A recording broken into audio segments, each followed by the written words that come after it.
I'm just saying. No, I agree. You can always say, all that's gonna do is.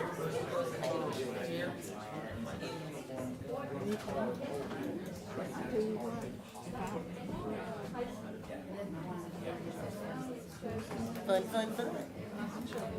Yep. Okay, this has nothing to do with you.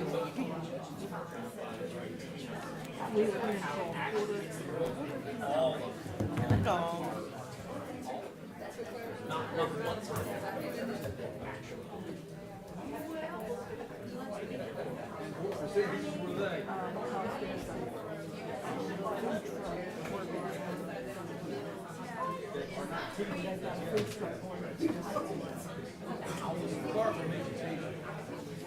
Hey, John.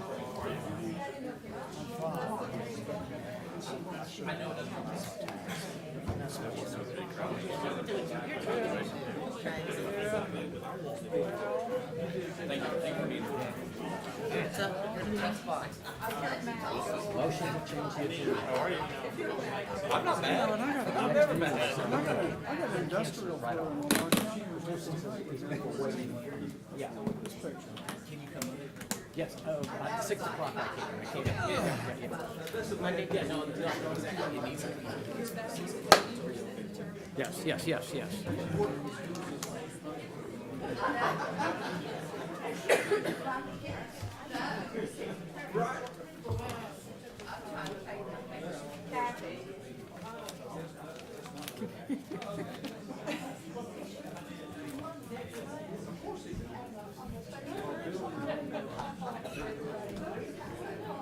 Okay, all right. All right, we've decided we're going to motion to change the agenda. Do that right off, tell the people they can go home. Okay? Motion to change the agenda. The way I got it. All right, you're making them, you know the words, make a motion to change it to the first thing. And South Fair. In '94 when Alberta came through.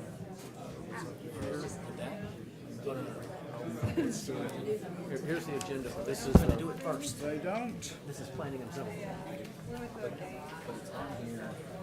Are we gonna amend the agenda?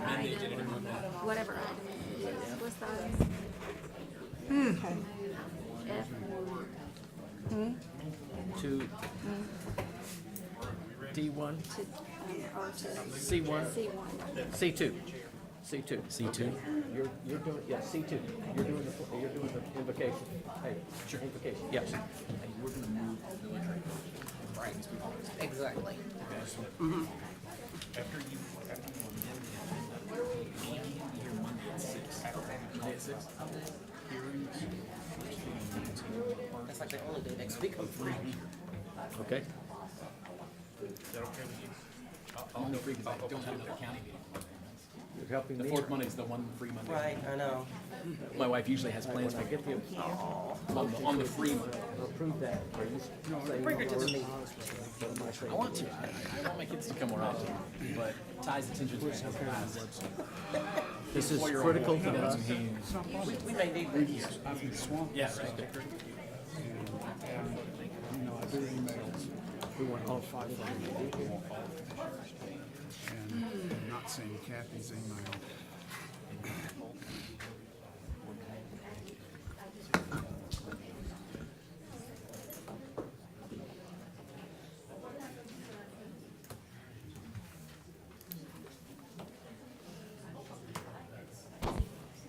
Are we ready to go?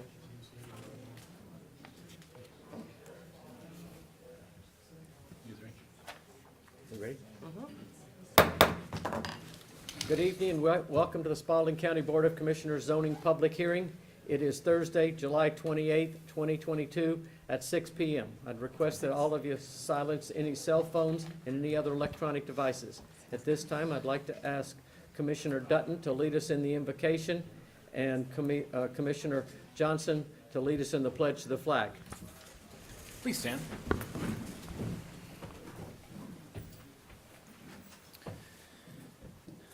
Our most kind and gracious Heavenly Father, Father God, we come before you tonight, humbled as citizens of Spalding County. Father, we ask that you send your Spirit to be with us tonight, that we can know thy will here in Spalding County, that we can do the things that thou would have us do, make the tough decisions, and lead as best we can. Father, be with those that aren't in the meeting, our first responders, whether they be sheriff's deputies, whether they be jail deputies, whether they be firemen, emergency responders, or otherwise. Father, please be with them, comfort them, guide them, keep them safe, and bring them home safely to their families tonight.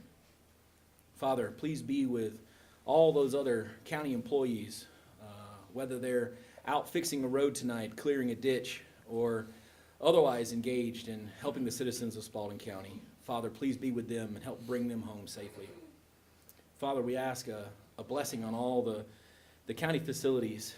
Some are in desperate need of repair, Father, and we ask that you would spread out your loving hand upon those facilities, that we can find ways to repair those things that need to be repaired, replace those that need to be replaced, and otherwise keep those things together so that no emergencies happen in this time of need. Father, we ask a blessing on our families, whether they're here tonight or whether they're at home in their houses around the county, that they will be safe, that those men and women out there right now working hard to keep us safe both in the city and without, that they will know where the bad actors are and keep those bad actors away from our families. Father, we ask a blessing on this meeting, that thy spirit of humility, of patience, of understanding, and of love will rule this meeting, Father. Father, we ask these blessings, and we ask for the will to do thy will in our lives and here in the county. And we do so humbly in the name of our Lord and Savior, Jesus Christ. Amen. Amen. Please face the flag. I pledge allegiance to the flag of the United States of America and to the republic for which it stands, one nation, under God, indivisible, with liberty and justice for all. Thank you. Thank you. Mr. Can I Chairman. have a motion to, Yes, I'd like to, so that these folks don't have to sit through all of this, I'd like to make a motion to move agenda item F1 to the position of C2 so that we can go ahead and deal with that, so everyone who's not here for an easement doesn't have to sit through all the easement talk. okay, thank you. I'll Ladies and second the gentlemen, motion. we listened and we heard how critical this situation is to, Read a second. Second. oh, I'm sorry. A second, all right, any more discussion? All those in favor signify by raising your hand. 4-0. Motion to move the agenda items. We have heard that how hard this is on everybody. We've listened to how critical we think this is. We listened and heard new ideas that came forth today. A number of us have said, look, we need some more time to be able to think through this, make sure we're making the right decision, to be able to move forward for the citizens of this county. Yes. We believe that all the commissioners need to be in the meeting when this is the vote is taken. Therefore, I'm proposing that we move the decision to Monday, Table. table the decision tonight, and move it to Monday at 6 o'clock in the same room where you're facing all five of us, and all five of us will vote in front of you. Do I have a motion to table? Second. I have a motion to table. All those in favor signify by raising your hand. 4-0. So, with the parliamentarian business, so everybody understands, that means we are not going to vote tonight on the millage rate. So if you're just sitting here waiting on the millage rate, it will be next Monday, the 26th, at 6 o'clock, when all commissioners will be here. We've had time to reflect on all the stuff you have said to us. Do you want to take a 2-minute recess? Why don't we take 2 minutes for those of you that want to depart, and then we'll get into the public hearing on planning and zoning. Thank you for coming. Recess. Well,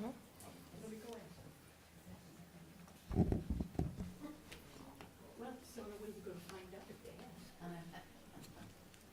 Okay, what is the zoning, did they ever make a decision on that million? The million, We have not made a decision. No. It's not come before the board yet. it's not, okay, it's not coming, okay. I was just wondering what you're going to do, because if we get some businesses Well, that would be one of them, to pay taxes, Yeah, yeah.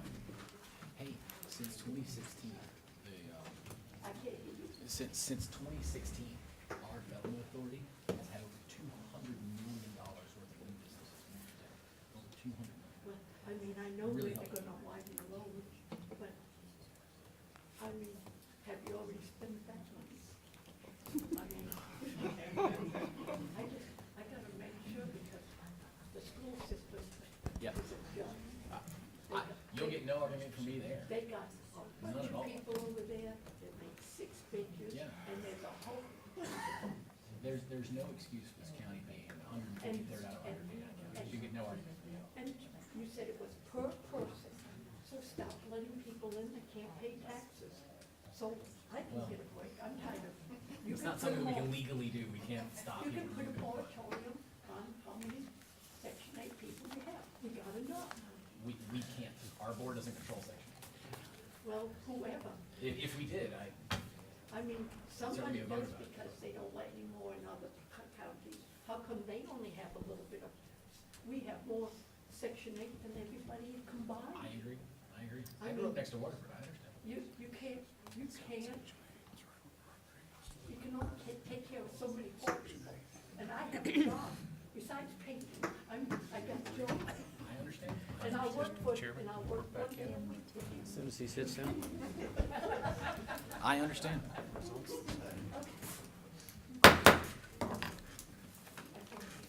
We're back in session. Did anybody new sign up for the? Yes, yes.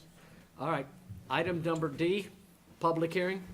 Persons desiring to speak must sign in for an appropriate application. When called, speakers must state their name and addresses and direct all comments to the board only. Speakers will be allocated 3 minutes to speak on their chosen topics as they relate to matters being considered by the Board of Commissioners on this agenda. No questions will be asked by any of the commissioners during citizen comments. Outbursts from the audience will not be tolerated. Common courtesy and civility are expected at all times during the meeting. Dr. Ledbetter.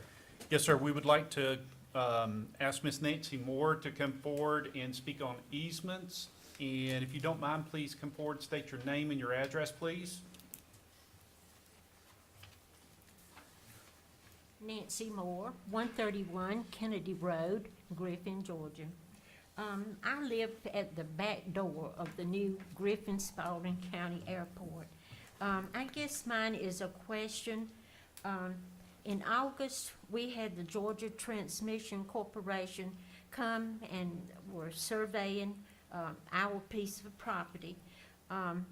They're gonna install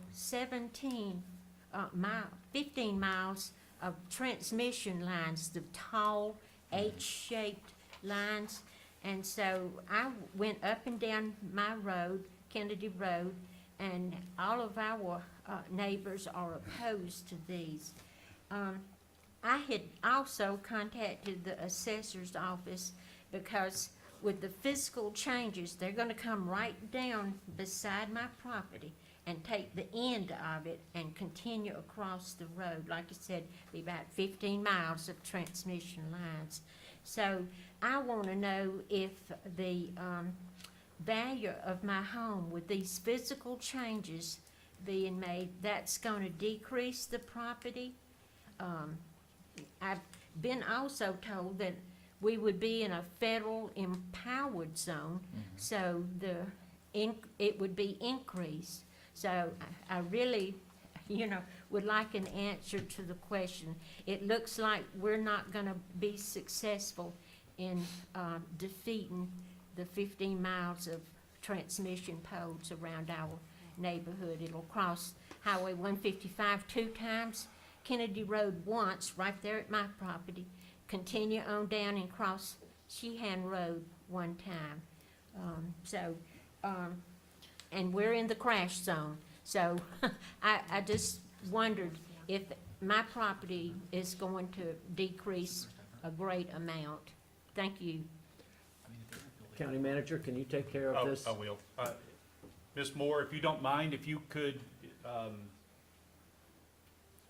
give me a call in the morning, we can have that discussion and we can understand much more, okay? Oh, okay. Thank you very much. All right, thank you. Okay. E, new business. Consider approval of the Heron Bay Master Development Plan. Cole Track Associates, LP, owner, Minerva Property, LLC, agent, parcel 201-01002, 201-01002B, and 201-01009, approximately 179.98 total acres, located on land lot 146 and 143 in the Second Land District.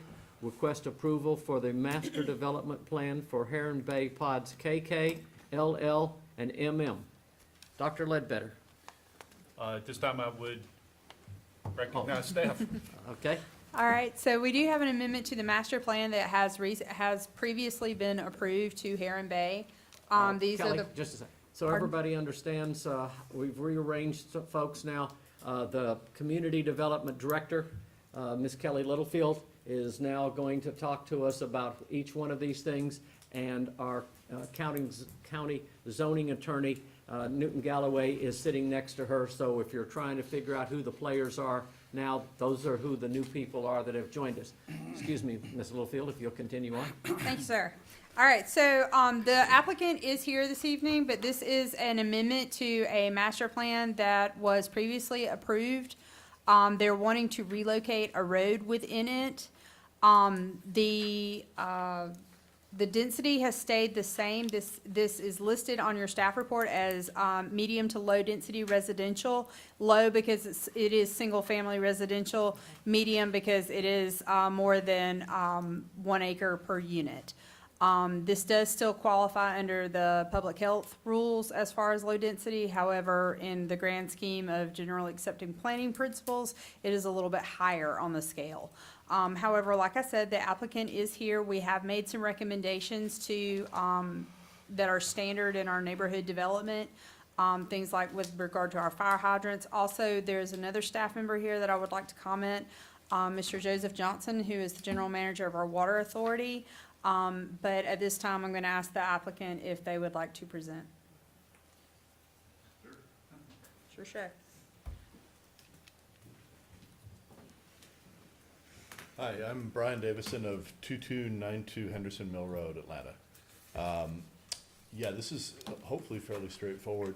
This is just a section of Heron Bay that's zoned, has a preliminary plat and conceptual plat in place.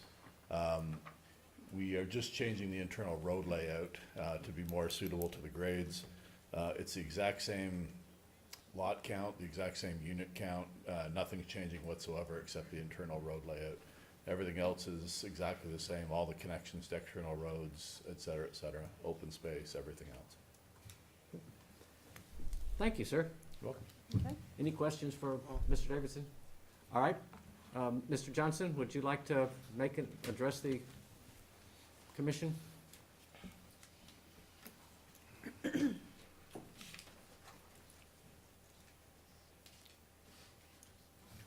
evening. I'm the general manager for the Spalding County Water Authority, and I assumed the role starting in January of 22 of this year. In the past couple of meetings of our board, sewer has been the hot topic of our board, and we're in the process of conducting the sewer feasibility study. So what I would request the board vote tonight is to postpone approving anything until we can work out the sewer delivery strategy for this development. Right now, City Peachtree was, Community Services has a private sewer system. They were originally designed just for that subdivision.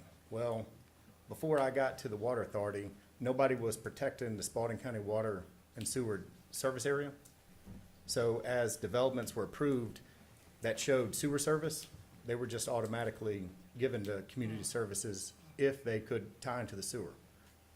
We need to kind of take a pause, because if this could affect our service area and potential revenue, we just kind of need to know the ramifications that we're dealing with. How long do you think it would take to get that information back to us? The sewer study is projected to be 9 months.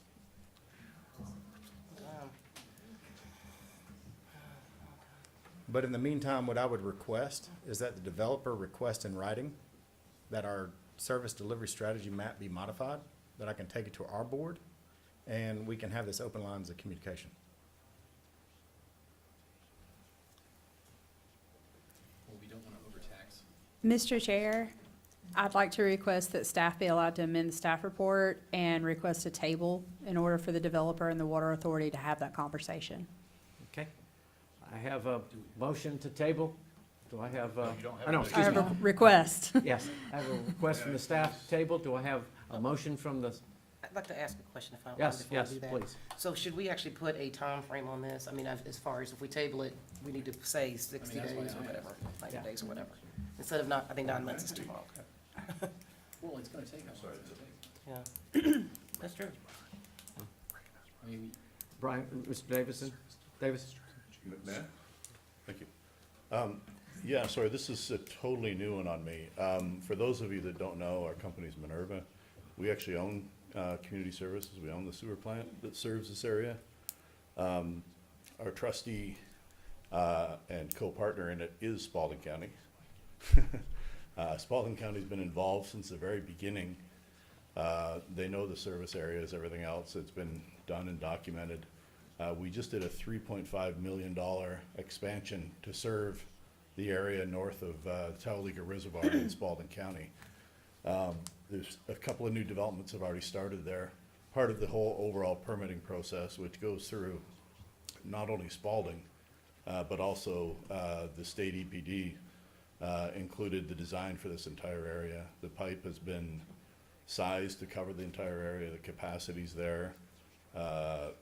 Everything is done.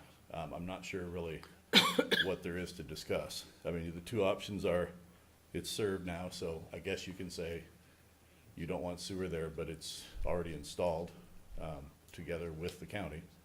I really don't understand what the concept of the debate is. The plant itself has capacity to serve many other areas. That I do understand that the county may want to discuss where they want to focus sewer. But it's already been run to this area.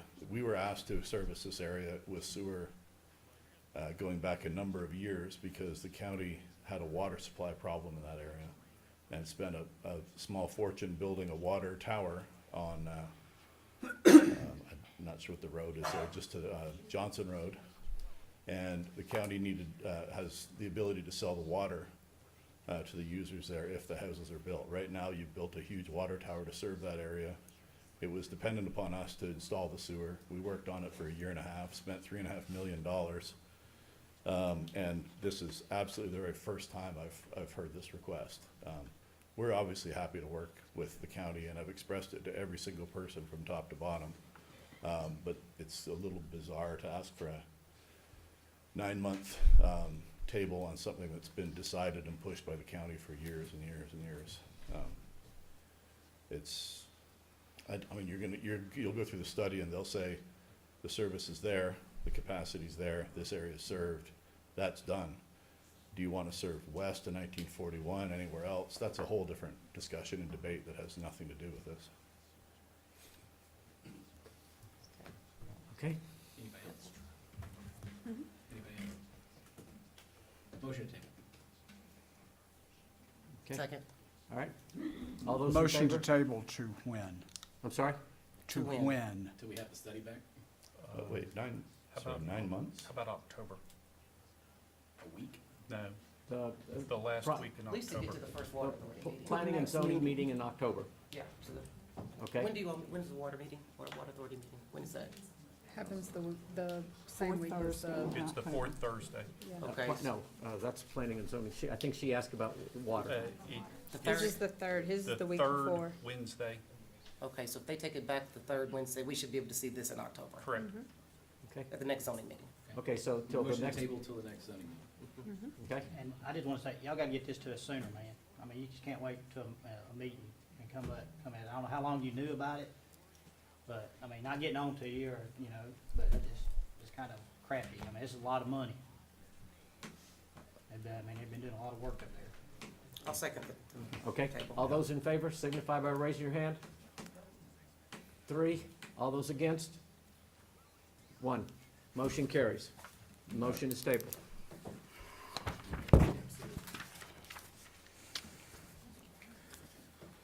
Item number 2, consider approval of the SD 22-08 final plat for Moore Road, 5 Strand Investment LLC, owner Gary Adams, agent parcels 257-01007 and 257-01007 alpha, approximately 93.42 acres located in land lot 114 of the 4th Land District, of the final plat consisting of 34 lots.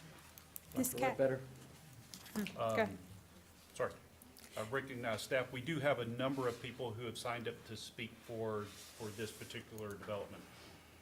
Miss Kathy, do you have the latest plat on this one? This, This is Heron Bay. this program Keep going. doesn't give me the option that the other one did. Oh, man, it's on multiple pages. Yeah, I think this is.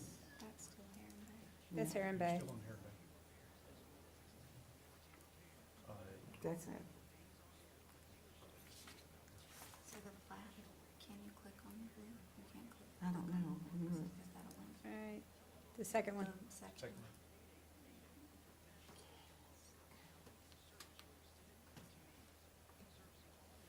Okay.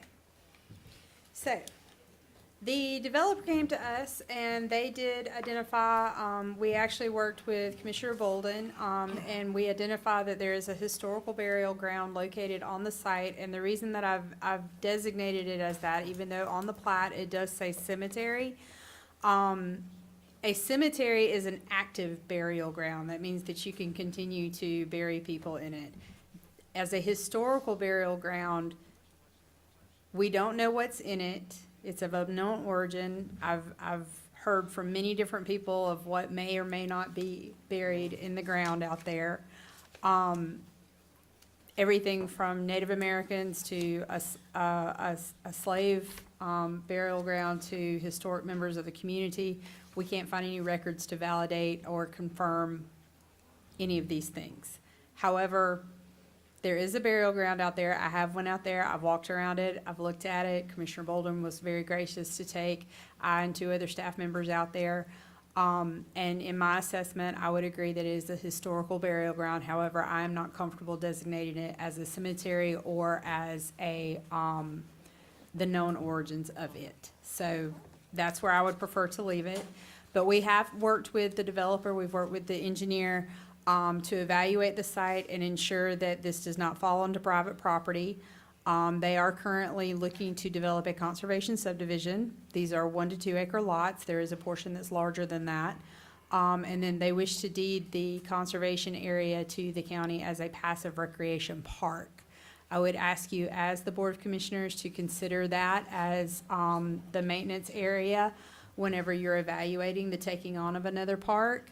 But we've also worked with the developer to provide some fencing and possibly some landscaping around this historical burial ground to make it more aesthetic and more cohesive with the design of their proposed subdivision. The applicant is here this evening. along with all of the other subdivision requirements that we require whenever we deal with developments of this nature, to include the fire hydrants being installed, potable water. There is a negotiation ongoing about extending the water line, that this will have county water access. And I believe that's happening on Hardy Road. And then also, looking at the dedication of the land and considering that in maintenance. Mr. John Palmer is here to represent the applicant if you have questions or would like to hear his presentation. Zoning attorney, have you got a comment to make right now? Let's hear John. Okay, first, thank you. Name and address, please. I'm just gonna set this here. I can turn it around to residents if you want me to. Yeah, because we'll go on that. It's just a color rendering of the site. My name is John Palmer, 235 Corporate Center Drive, Stockbridge, Georgia, 30248. I'm here representing the landowner, the developer of the property. We've been working on this property for quite a bit of time. We have met with the staff. We've gone to the planning commission as well. And we're not seeking rezoning on the property. It's just platting of the property. The property is 94, 95 plus or minus acres. And over 40 acres of it is being set aside for passive recreation. Could be a donation to the county. In the top left corner, you'll see a large 10-acre tract. There's a resident up that touches the property that would like to purchase that piece. And as Ms. Littlefield said, the lot sizes go from 1 acre to, I'm not going to count the 10-acre one, but there's another one that's about 4 or 5 acres as well. Again, she's mentioned the water line. We are working with the Spalding County Water Authority.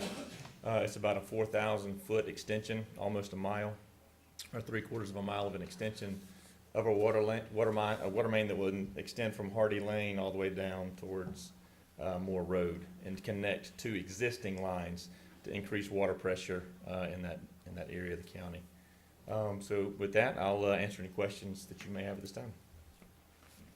Mr. Chairman, I have some, this is the first I've heard about a cemetery on site. All right, there's a specific statute governing the identification of abandoned cemeteries. Are you familiar with that? I am not. It requires an archaeologist report? So I'm not, so what we were tasked to do by the county was to go survey it. So it's actually physically been surveyed. And so we surveyed the boundaries and it's actually shown on the plat.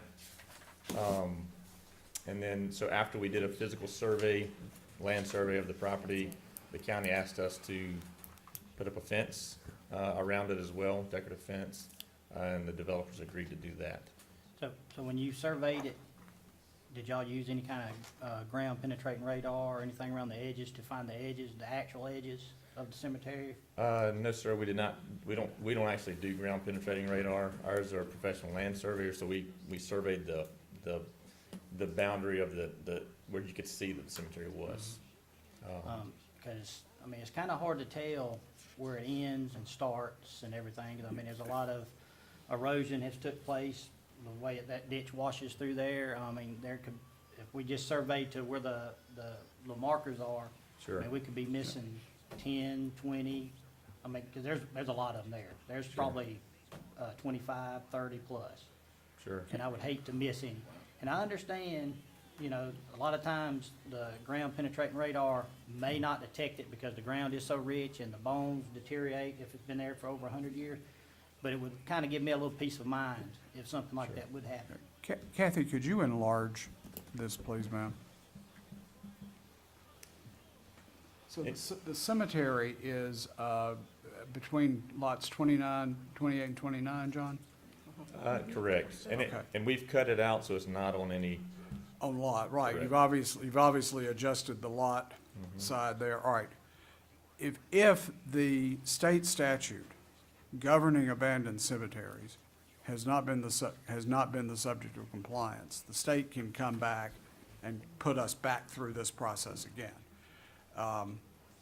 Kelly and I have not had the chance to talk about this, but there needs to be a condition that requires compliance with that state statute, which means Ground The game. owner's going to have to get an archaeologist to go out and identify the grave sites, and then there's gonna have to be, a protective area like Commissioner Bolden was talking about to surround the property, surround the cemetery. So that needs to be added as a condition, because it will be the archaeologist's report, not anything that the county does, that defines the boundaries of that cemetery and where your lot line is going to have to be. I understand, and I think if that's the statute, that's what. It is. We would need to do, so if the developer needs to, and again, we're not a developer, we're just engineer and surveyor, but if that's the case, I would certainly think that a condition. Correct. That- He's got to comply with it anyway. Correct. So if a condition is placed on the final plat that the historical survey must be done, archaeological survey must be done, and that all lots have to be outside of that cemetery, that's state law. Yes, That's- sir. That's what it is, so. And another concern for the area, getting off the cemetery, is I know you're talking about negotiating with the county water and all. I mean, everybody around there is on a well. Right. And I know you put 34 more houses there, it's gonna be sucking a lot of water up out of there. And I actually live a quarter mile from this myself, and I'm on well. I don't want this to affect our water table there. I mean, Right. because our well loses prime all the time with water. And I mean, we're just not, it's just not plentiful right there in that area. I agree. So I mean, so if you get Yeah. it, They're that's doing a one of my, water that's line. gonna be one of the conditions. I mean, I'm not gonna approve anything until I see the negotiations and everything are set, and y'all got 100% sure that county water's coming through there. And, yeah, if you wanna make that as a condition that county water, and what'll happen is, everybody will be able to tie onto it, because it's a public line, Yep. as well, so. Well, and let me just say, I mean, just for where I sit here, I don't really feel we should move forward with the application right now with these conditions. I mean, I don't. I think that let the work be done, come back to us, this application. Well, before we table, there's still people that signed up to speak. Okay, on this. we'll They have allow to that, speak. but just know that's where I stand. Okay. No, And before they speak, I want to make it clear what this involves. This does not involve a rezoning. The property is zoned, and the only issue is whether the plat that is presented complies with the dimensional and developmental requirements for that zoning district. And you're zoned AR? AR1 with the conservation. So it's as a conservation subdivision. So if he complies with those, your discretion is limited, but we've got to get the cemetery issue resolved if there is one Yes. out there. well, let me bring up, what my counterpart would normally bring up. This is all gonna be individual curb cuts, right? Yes? Every house. Doesn't that mean something about minor subdivision or something? This, What she was talking this about? is a minor subdivision because there is no infrastructure deployment required to accommodate the 'Cause you don't- houses they don't on have the to have a lots. road to get to it. That's correct. How big, this is for you, how big are like 21, 22? Like those just, like how many acres is that? They're all over an acre or larger. Yeah, but because it's long, like.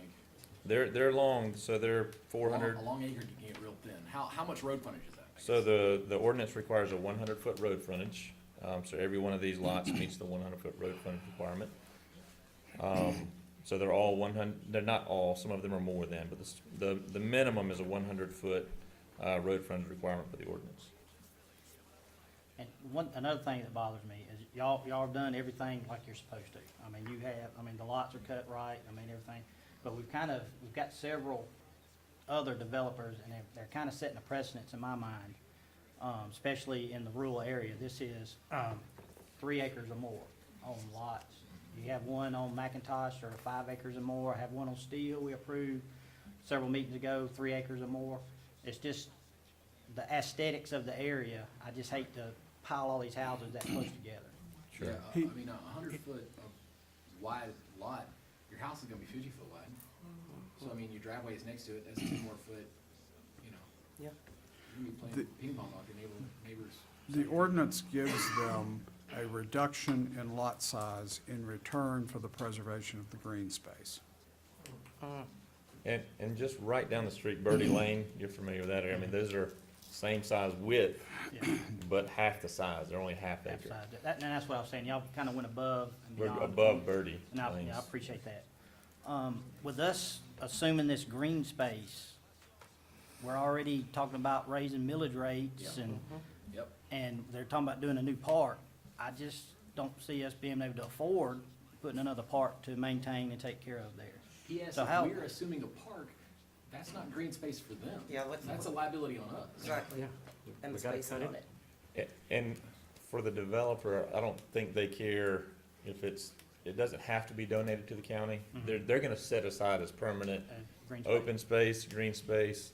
The idea, I think even Parks and Recreation had mentioned, they wanted a passive, not like ball fields where you gotta do it, but just a passive area where there's a pond on it, kids can go Maybe fishing, put a little walking trail or something. that there, kind of yeah. stuff, that's right. The conservation But it still can't be subdivision maintained. presumes that this is preserved green space.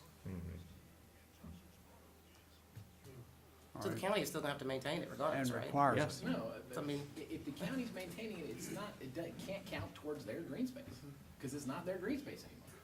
If they're not It's ours. maintaining it, and making sure it doesn't burn down and doing the correct underbrush stuff and dealing with the land, I mean, I know passive doesn't mean mowing yards, but like, land doesn't just like, you can't just sit land there indefinitely. You have to actually take care of land. Right. Some California and their wildfires don't understand. Here in Georgia, we take care of them and make sure that crap doesn't happen. That's why we don't have giant wildfires in Georgia.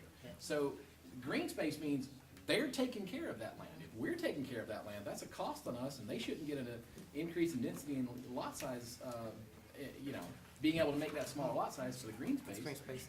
Because that's not their green space. If they wanna take care of it and make it this neighborhood's HOA's green space that this neighborhood's taken care of, then that should count towards the green space lowering their lot sizes. But if they're gonna deed it over to us and make us carry the burden, they don't get the benefit of that. That's just my two Yeah. cents. It's just always a catch to everything. I mean, you said, Yeah. I'm gonna give you 40 acres, and I get all excited the second time I went up to the tax office, I'm gonna have to pay 5 or 6 grand a year to pay my taxes on it. So, I mean, it's just, Yeah, and you're right, it doesn't. We're not the- mad at you. No, No, I guess what I'm saying is, it is gonna, as your attorney said, it is gonna be set aside as permanent conservation green space, whether the county owns it or the development owns it.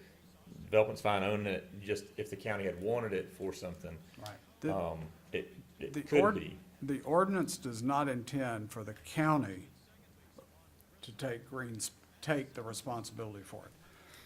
When this came up in front of the planning commission, there was a discussion that there might be some opportunity to have some type of park. Was TJ at P and Z, I believe? All right. But we also raised the question that we have never had a conservation subdivision come up before where there was a proposal to actually deed the property over. Now, the bottom line to this is, the ordinance provides for this property to be held as green and undeveloped.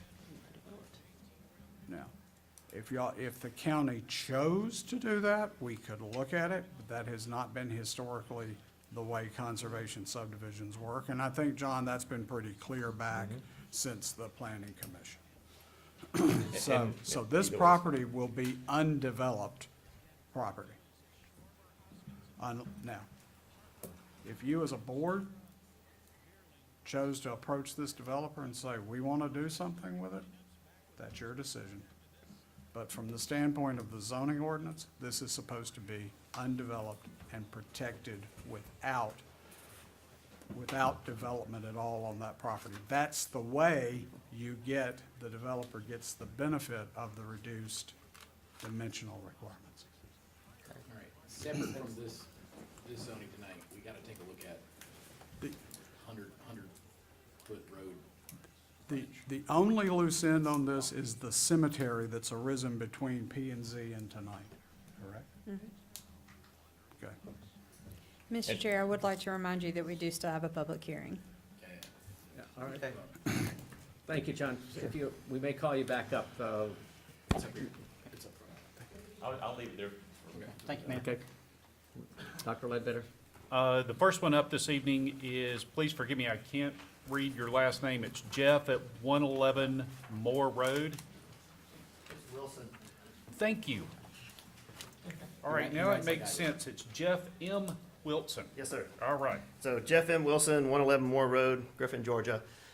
First of all, I'd like to ask the commission not to consider a donation of green space in a decision that's going to be deciding whether or not you have a 100-foot lot versus a 3 to 5 acre lot. Just because someone's donating land to you, I don't want that to have an oversight and make you base decisions on that.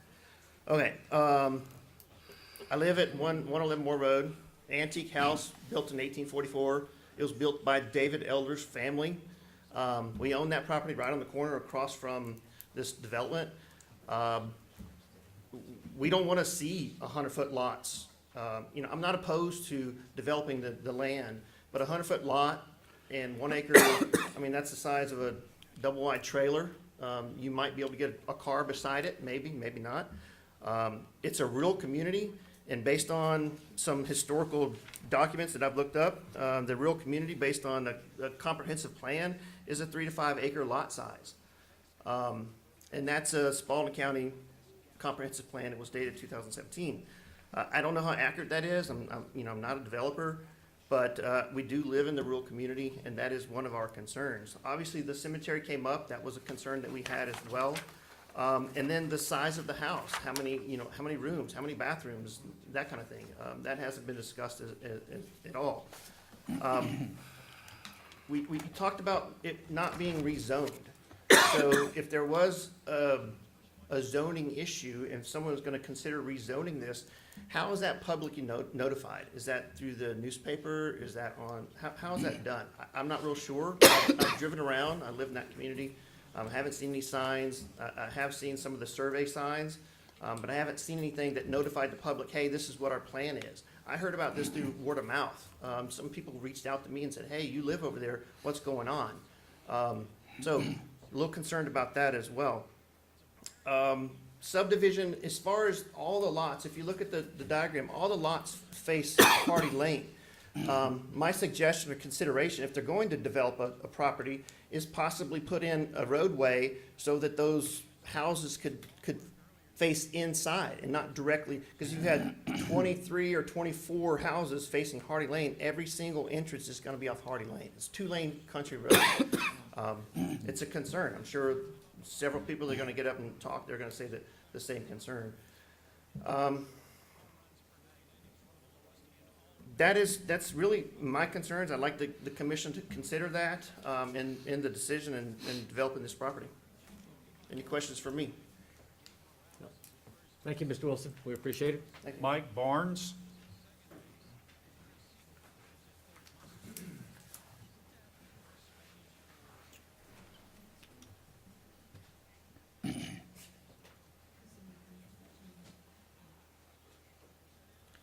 Thank you. Mike Barnes, 551 Lakeside Drive, Williamson, Georgia, and yes, that is Spalding County. Always get that question. Thank you. Thank you for the opportunity to speak. Let me just say I'm not here. I'm a big proponent of freedom. So I believe man owns a piece of land, he ought to be able to do what he wants to with it. So I'm not here asking you to give me an explanation of why you would allow him to give you property and lower the lot size. Even though 8 years ago, I applied to sell a piece of property, or the guy buying it, to do 1 acre lots in the country, in Spalding County, on a dead-end dirt road, and I got turned down. I didn't like it then, and the answer wasn't satisfactory, and I don't like it now. What I'm here to speak to has got to do with the graveyard. I can give you the history on it. In 1854, Mr. and Ms. Hardy donated that land to New Salem Baptist Church, and the church was founded there. That's New Salem Baptist Church's original graveyard. I appreciate the gentleman that brought up the ground penetrating radar. That was a concern of mine, because when we built our new building on Bicycle Road, I went, did research, found the site, went to the location, walked and looked at every grave, videoed it, and there's no way to know where the edge of it is simply by doing a survey. No way to know. I'm not here to ask the man to spend money on a pretty fence or anything else. I can appreciate the residents not wanting a bunch of small lots sitting in front of their house. I just don't want to be on the I don't want to be connected with the end of somebody that come in and developed and desecrated a graveyard. pre-Civil War that led all the way up until the late 1800s before they moved out on Highway 92. So if you have any questions for me, I'll be glad. And if you need any historical documents, I'll go and look and find that which I went through back. I didn't hear about this until just very shortly ago. But I can tell you that is the history of that property and the history of that graveyard. So there's people buried there. Okay. Thank you, Mr. Barnes. Thank you. David Villers.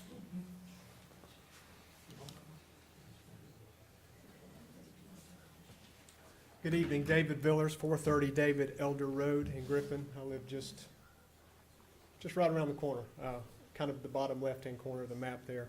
Earlier, the question was asked, the lot sizes. If you'll look at the plats there, everything that's a number is a new piece of dirt where a house is going to be.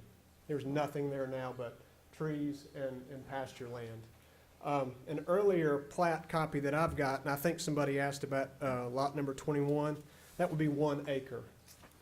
Lot number 22 would be 1 acre. Lot number 23 would be 1 acre.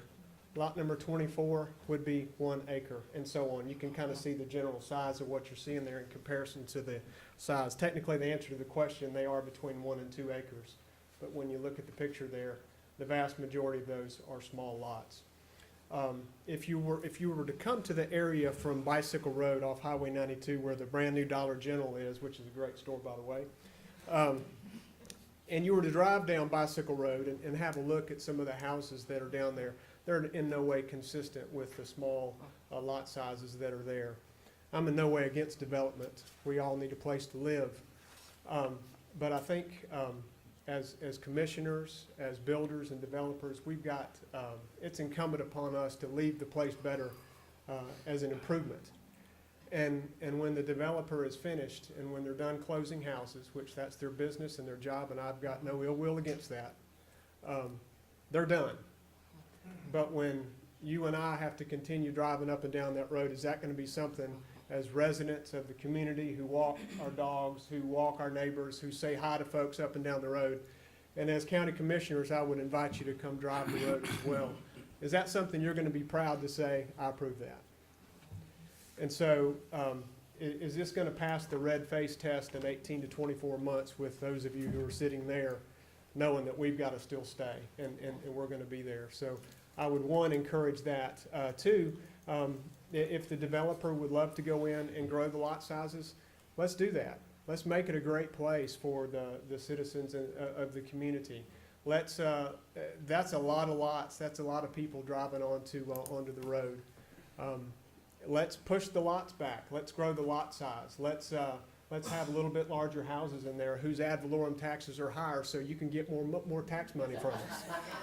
Okay? So, I mean, I think there's a win-win situation for the developer.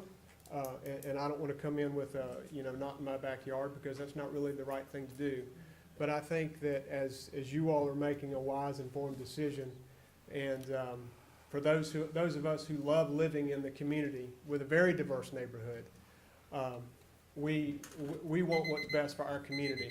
My timer's up, but it's incumbent upon you all to take care of us, and we want you to have those guardrails to protect us. And make sure that our best interests are being taken care of. So, thank you for your time. Thank you, Mr. Billers. Maria Garcia Altry.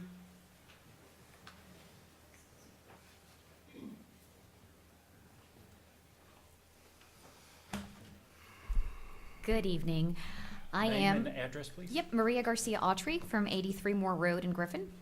I live diagonal to this proposed site on that bottom right-hand corner. We're just directly diagonal to that. My husband, a first responder, could not be here this evening. My husband bought the land that we live on close to 20 years ago. We live on 9 acres that we have made our homestead. We live in a rural area for a reason. It is our neighborhood and we pay taxes, but unfortunately have no say in advancing or stopping any of these developments. I believe this development will have a negative impact on our neighborhood and ultimately on our lives. the value of our properties will decrease because of it. And not only will the value of our homes be affected, but also our privacy. There will be an increase in crime, a decrease in safety, tax burdens. The traffic, school, aesthetic, and environmental impacts will be of a great magnitude. And I think that no one seems to be concerned with those ramifications aside from us, the neighbors. Also, a park precisely where it's being proposed will be secluded.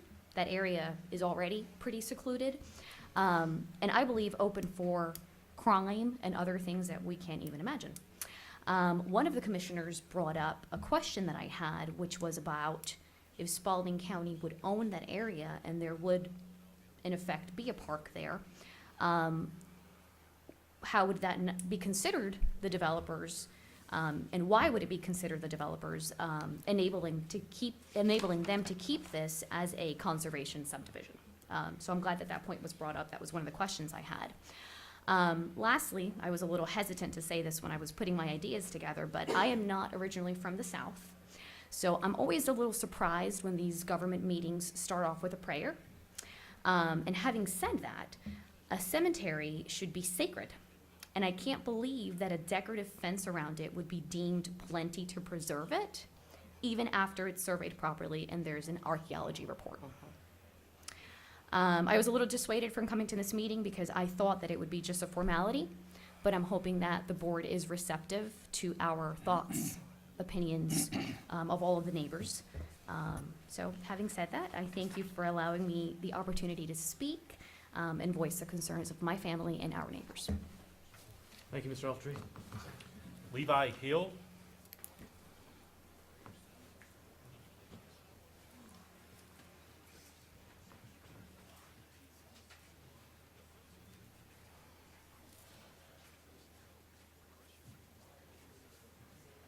Good afternoon. I got me a timer because I've got a lot to pack in. Levi Hill, I'm currently 963 Moon Road. I grew up in this area. I'm part of the family farm at 347 Valley Hill Road. Right behind this, you'll be hearing from my mother shortly. My grandmother's right there in the middle, that 5-acre tract right in the middle. That's my grandmother. So I'm here asking some questions for them. Also, I've got another party that's immediately across the street from my grandmother and down from this corner, down the bottom right corner. They have given me a 2-page list, so that's why I said I got a lot to try to squeeze in 3 minutes. But the first thing I want to know or find out or ask, I guess, is how many of these homes are really going to be owner occupied? The trend now is build to rent, and I've got a suspicion that's what's coming. And you know what comes with that. I'm a first responder in a neighboring community with a lot of these things trying to come in. And I hear a lot of concerns and I see a lot of things happening.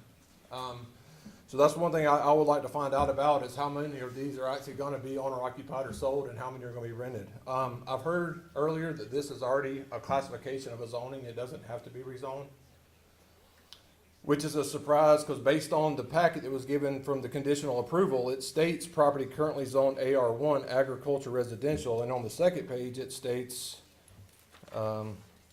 conditional approval of the rezoning application to the requested C1C zone.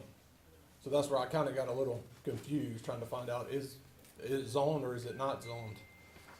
And then based on that, if you look at C1C zoning, from the zoning we got this classification we got given to us from the county. C1C states there are no minimum house requirements, so I guess it could be 400 square feet or 4,000. It states the minimum lot is 2 acres for C1C on this. So that's just a few things that I was concerned with.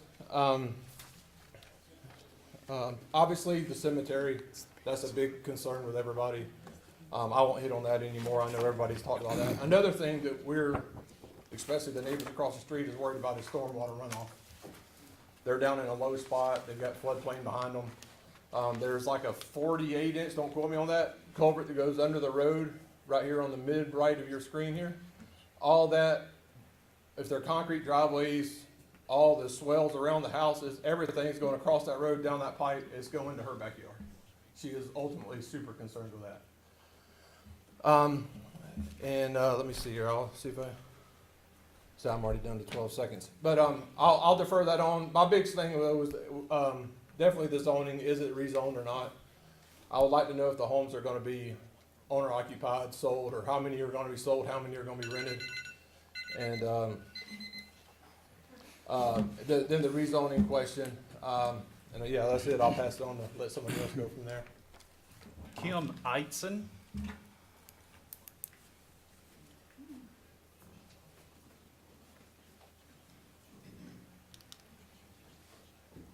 Kim Eitzen, 347 Valley Hill Road. I own the land off Valley Hill that adjoins this land and this parcel.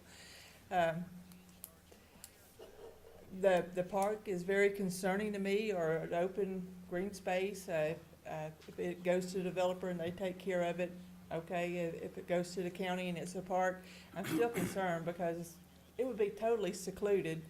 Who knows what kind of traffic you're gonna get in there at night? How are they gonna keep the traffic out of there? There's already drug traffic going up and down my road, Valley Hill Road. Everybody knows about it. So that would be an ideal spot to go in, trade drugs, other crimes, probably some prostitution going on, and whoever knows that, because it would be totally secluded. As he talked about the aesthetics of Moore Road and Hardy Lane, all those driveways, you're gonna have 20-something driveways down Hardy Lane, and then another 13, 14 driveways coming out onto Moore Road. As if that was my son Levi, he mentioned, my mother lives right there at the 5 acres on Hardy Lane. She bought the old Hardy house. She's lived there since 2006, and it's been a nice, quiet neighborhood. Very concerning that a park behind her, and what kind of undesirable people that may come in there, especially in the evenings. And I'm back with Levi, you know, if it was 3 to 5 acres, I'm not opposed to progress. I know progress happens. But 3 to 5 acre tracts would be a lot more appealing, I think, to all of the neighbors than a 1 acre tract and a driveway every 100 feet or so. Thank you. Thank you, Ms. Eisen. Miss Sarah Schutte. Yes, sir.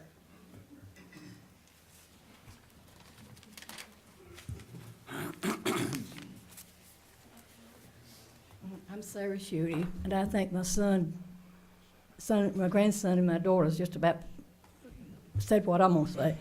I live right in the middle up there. We need your name and address, please, ma'am. Oh, 285 Moore Road. Thank you. And I live right in the middle of all this stuff. What I am concerned is the park, because it'd be right in my back door, and what would go on at night. And I live by myself, and I feel very uneasy with the park there. And if it's taken care of by the city, it would be different, but if not, then who's gonna keep it cleaned up and mowed if they have to do it? So that's my concern, is the park in my backyard. Thank you, Ms. Schutte. Betty Elder.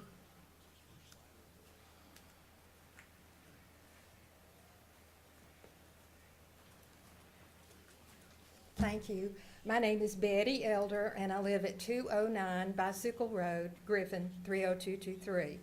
And my first concern is for the cemetery. The cemetery is on the site where almost 200 years ago, the Church of Christ at Salem once stood. And as Reverend Barnes said, the church is the predecessor to New Salem Baptist Church, which is located about 1 mile from the cemetery on Bicycle Road. Now, I have the minutes from that church between 1827 and 1854 and the church roster. The original of this is located in the Mercer University Library. And the attendees were white and people of color. But down through the years, it was passed on to me that there were Indian graves there as well. And I have reason to believe that I have family buried there too. The cemetery is laid out mostly in rows, and the graves are marked with large stones. And the latest plat does show provisions for the cemetery with a 4-foot black chain link fence. But to ensure that the unmarked graves are not overlooked, I am asking for a ground penetration test, as Mr. Galloway mentioned, and I do have a list of companies that perform this service. I do question, though, and this hasn't been mentioned, How will visitors access the cemetery? It seems as though the entrance to the cemetery is from the 40 acres. So will the visitors have to cross that entire wide open space to get to the cemetery? And or will a road be built, and how will it be maintained? Secondly, the 40-acre recreation area has a pond and secluded areas leading to liability concerns. How will the security of the 40 acres be managed to avoid crime, injuries, and other issues and protect the existing community? What plans do you have for this large recreational area? Will it be open to the public? Will the area be closed after dark? The development seems to be considered a conservation subdivision, which that you've confirmed. And I have a question because in looking on spaldingcounty.com, under section 701 purposes, it indicates that for the conservation subdivision zoned AR1, the requirement for 1 unit is 2 acres. So I'm confused as to where the 1 acre is justified for AR1 zoning, because you confirmed that it's not going to be rezoned. And lastly, the notice for this meeting was in the Griffin Daily News. And it did state the time, the place, and the date, but it didn't mention what it was about. So it was word of mouth that we learned about this. Thank you, Ms. Elder. Thank you. Can I leave my questions to the, Yes, leave them with Miss Kathy right there. okay, thank you. Joel Posh.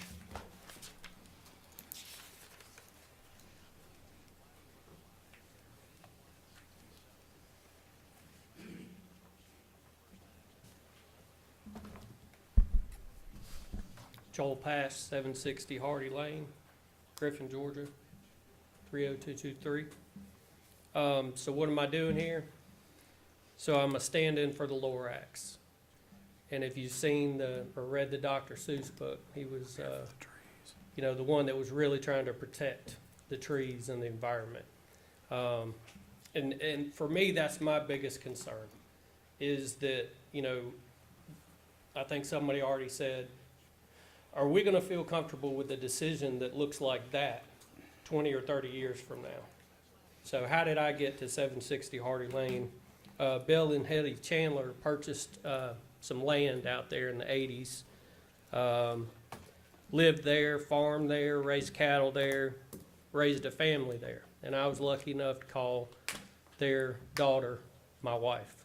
And so they were killed back in 2017 at the corner of, or at the intersection of 1941 and Birdie Road. So my wife and our 2 kids moved in and have literally bled, sweat, and teared over that property from day one.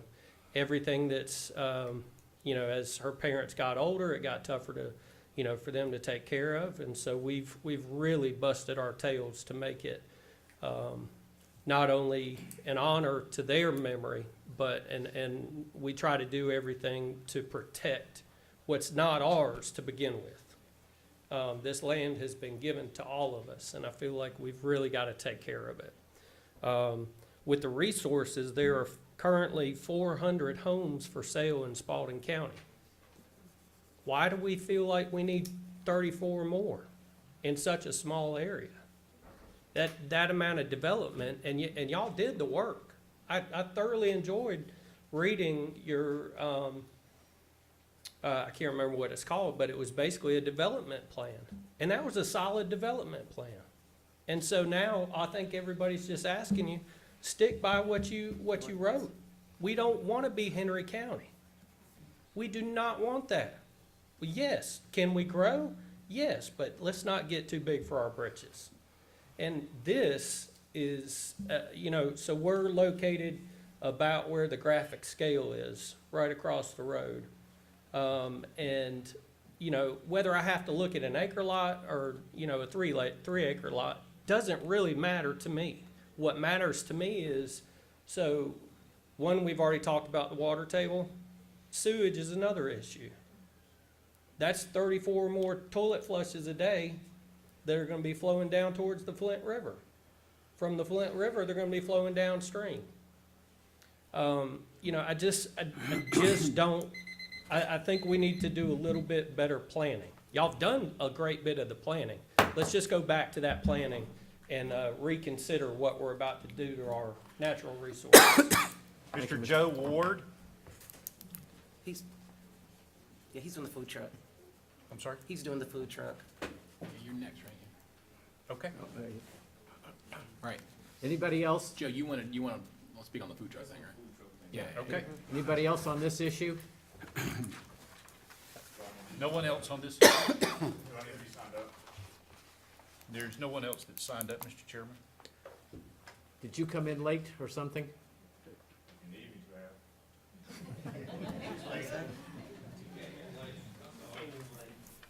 Come on. State your name and address. Britton Verdon, 610 Hardy Lane.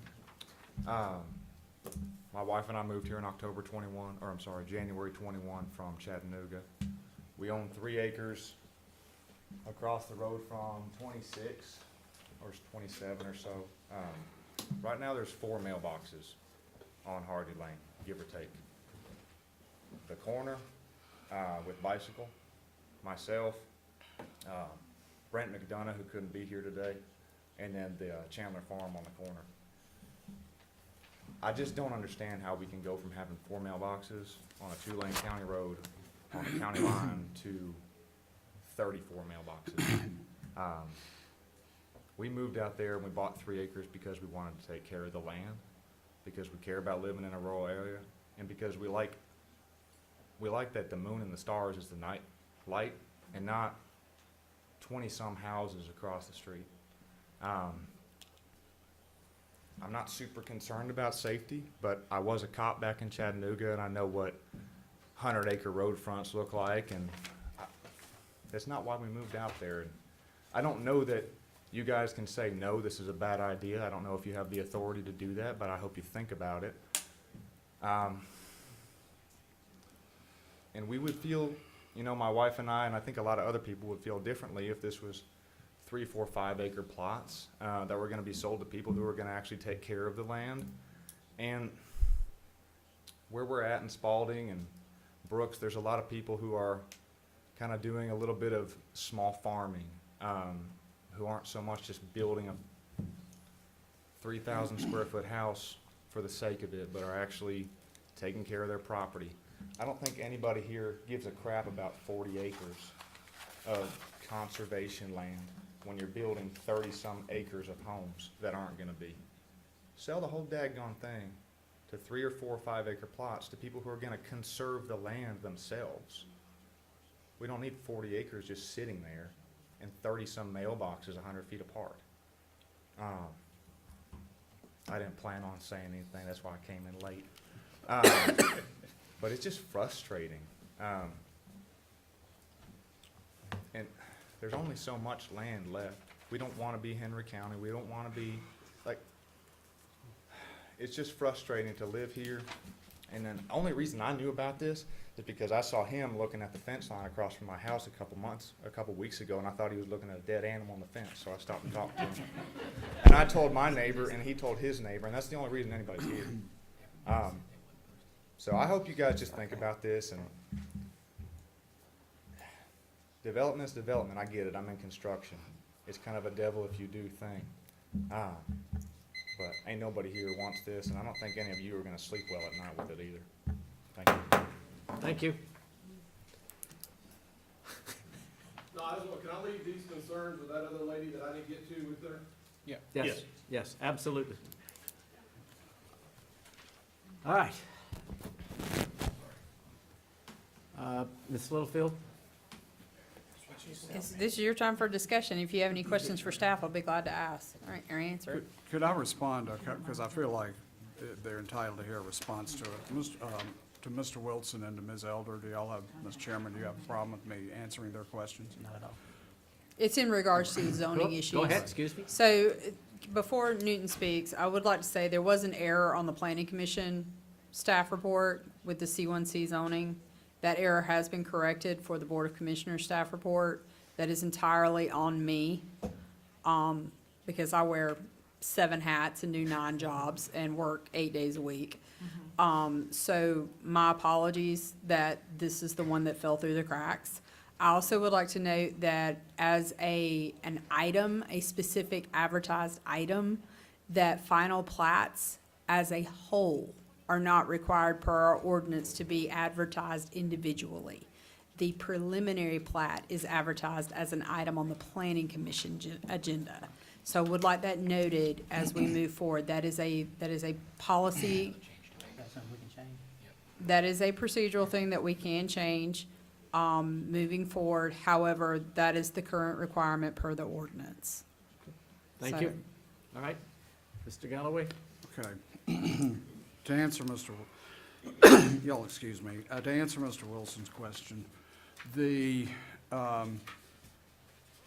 rezoning is a key factor for publication and notice requirements both under Georgia statutory law and this ordinance. And the ordinance follows the requirements of what's called zoning procedures law in terms of the procedures that are required, which include if you are rezoning, notice, publication in the paper, signage on the property. Because this is not rezoning, we don't fall under that statute. And it is not rezoning because the development would comply with the requirements of AR1 zoning. Now, let me flip over and talk about Ms. Elder's question. And it's hard for me to call her Ms. Elder because I was in church with her as a child 60 years ago. And, her father was a county commissioner here from the 50s to probably the mid-70s. And he is the person for whom David Elder Road is named. So I have known their family all of my life, though I don't get to see them much. Betty, the ordinance requirement, and y'all have to understand what the conservation subdivision is supposed to do. I'm not asking you to agree with it, I'm just trying to explain what is in the ordinance. The conservation subdivision presumes that undeveloped green space, preserved undeveloped green space, does not impose problem, and helps eliminate problems with things like runoff, transportation, traffic, because that portion of the property can't be developed. So in AR1, the minimum lot size is 1 unit to 3 acres. But in order to encourage people to preserve the green space, they are allowed to have a net density of 1 unit to 2 acres. So you have here a 93-acre tract divided into 34 lots, which satisfies that requirement at 2.7 plus or minus acres. Now again, you may disagree with that as a policy, but that's what our ordinance allows. Okay, and the developer, like everybody in this room, if they want to develop property, is entitled to develop in compliance with the ordinance. Okay, but this got sidetracked, Mr. Chairman, this got sidetracked in P&Z on the dedication of land for a public park.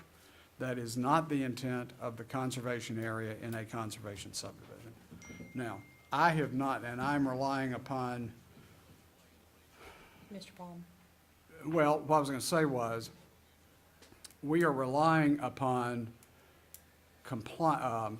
the design to be able to show compliance with the requirements for a conservation subdivision in AR1. Now, what I will also say that I don't agree that we need more notice on the subdivision platting as a final plat, because by the time y'all have approved zoning, Planning Commission has approved a preliminary plat. It is appropriate for that property owner to be able to rely upon that to come to y'all with a final plat that's consistent with it without expecting that to be changed at what is relatively the last minute. Now, again, y'all may not be happy with certain requirements in the subdivision regs or the conservation subdivision, but that is what we have on the books. So, does that answer the questions? Pretty much. Square footage is a minimum of 1,500 hold on, yes, 1,500 square feet. And understand, the bulk of the county is AR1. So you have to balance between allowing people who can't afford 3,000 square foot houses and the interests of people who can afford a smaller house. And one more point, I would say the county is very concerned about developments. It's a premise called build to rent, and it received substantial attention in last year's legislative session. There are very strong economic interests supporting that. And if you are aware of recent data in the Atlanta Business Chronicle, Spalding County and the city of Griffin were identified as a prime place for people who are coming to buy property to turn them into rentals, as 37% of the city of Griffin's available houses were acquired by investors from the first 6 months of this year. This county has been very concerned about that, and we are looking at it. However, there are right and wrong ways to go about dealing with it, and people have a right to live in rental property. But you say 1,500 square foot. Mr. Chair. Oh, Mr. Chair. yeah. My barn is bigger than the house you plan on putting in. I'm sorry, we're through with that portion of it. And Mr. Newton, if you wouldn't get into that with people out in the, All right. Thank I you. just wanted to answer the questions Thank you. so they feel like we Thank answered you. them. all right? So, Mr. Chair, if staff can make their final recommendation, and then please avail yourself of any questions to me. So the design does meet, as Mr. Galloway illustrated, the design does meet the minimum standards of the conservation, the AR1 conservation subdivision. It does meet those minimum requirements in its design and in its format. Having a conservation easement with the allotted green space, be it deeded to the county for maintenance or retained as passive recreation by the developer, that is the call of this board at this time. I would urge you to consider the maintenance cost in that. Further, I would also recommend that if you feel like you do not have enough information to make a decision on this subdivision tonight, on this final plat, do be aware of what Mr. Galloway recommended, that they have the right after the final plat or after the preliminary plat is approved by Planning Commission, that in standard development practice, it is normal for a developer to expect to be able to work with the concept plan that they have. However, it is the discretion of the board. If you do not feel like you have enough information to make a decision tonight, you can table and allow staff to massage this even further with the developer. And the cemetery issue, and I think John will acknowledge, the cemetery issue has to be dealt with. Yes. Yes. Yes, okay. All right. I mean, I got one more thing for. Yes, sir. That I get how you can have the preliminary plat approval and the zoning approval, and, you know, there's all these, but sometimes there is a pretty big gap between preliminary plat approval and final plat approval. I mean, sometimes, what was that one from, like, initial plat approval was like '08 or something that just came back? You know what I mean? Like, Correct. so maybe there might be something there to, you know, re-advertise. Again, we don't want a situation where anyone feels like anything's happening behind closed doors, or that it's a sneak-a-moon change, or we wanted to, the more transparency, the better. So I think Absolutely. if we err on the side of, yeah, come in and we gotta, you know, I'm sorry if that makes it inconvenient for the builders that they gotta advertise again, but.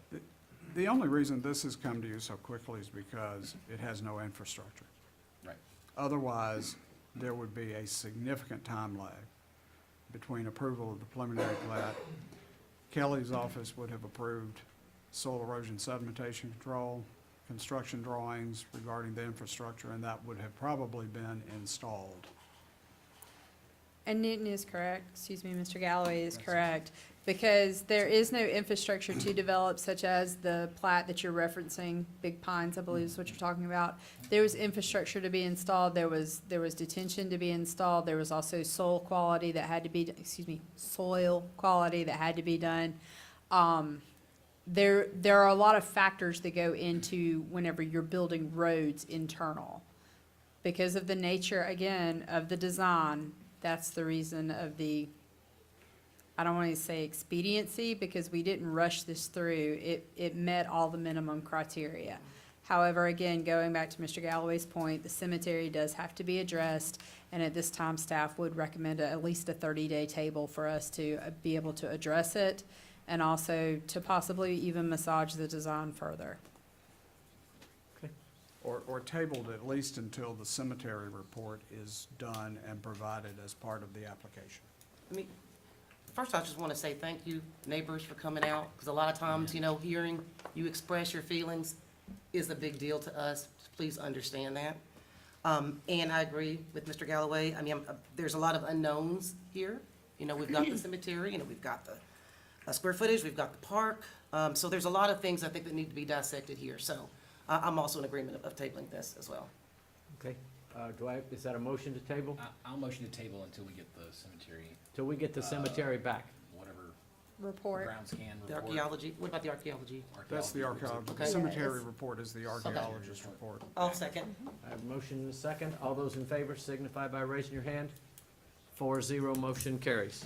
And if the builder is amenable to maybe listening to what was said tonight and massaging that plat, maybe that might help them. Okay. Is that a polite way to say it? Yes. Okay. Item number 3, consider approval of the final plat for Pod 14 located within Sun City Peachtree. Dr. Ledbetter. We have no one signed up for this particular agenda item this evening, so Ms. Littlefield? I would like to start by saying there is not a cemetery located on this plat. Historical burial ground, or even a pet buried out there, for all I know right now. So staff recommends approval as submitted. How many homes are we looking at? The density is on the plat, if we Okay, can never pull it mind. up. It's consistent with the rest of Sun City. Yeah, all right. Do I have a motion to approve? Does Sun City want it? Yes. Yes. Yes, that's a yes from the Yes. Okay. So to answer your question, Commissioner, it is Pod 14 is a total area of 20.741 acres with 16.668 lot acres. So there will be approximately 40. 40, okay. That's just awesome. All right. All Okay, right. with that, I'll make a motion to consider approval for the final plat for Pod 14 located within Sun City Peachtree. All right, I have a motion and I have a second. Any more discussion? All those in favor signify by raising your hand. 4-0. Motion's approved. Application 22-16S, DG Shepherd Holdings LLC owner, T.W. Brown Consulting LLC, agent 70, on 70 Highway 85 connector, approximately 3.96 acres located in land lot 15 of the First Land Division, requesting a special exception to construct a new 5,000 square foot building with similar exterior material to match the building currently on site.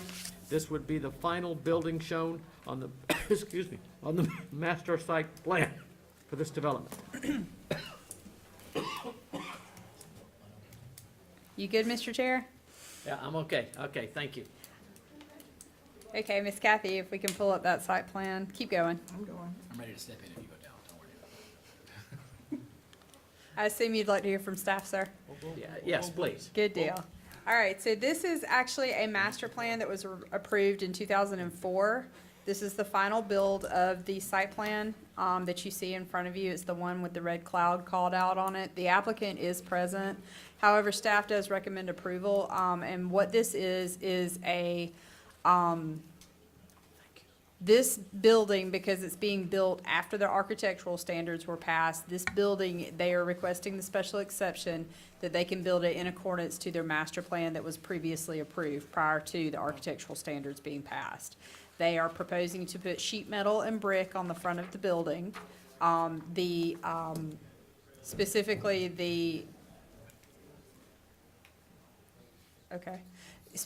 the front facade of the building would have a brick facade around the office entrance, and then the exterior would be contact sheet metal, standing seam.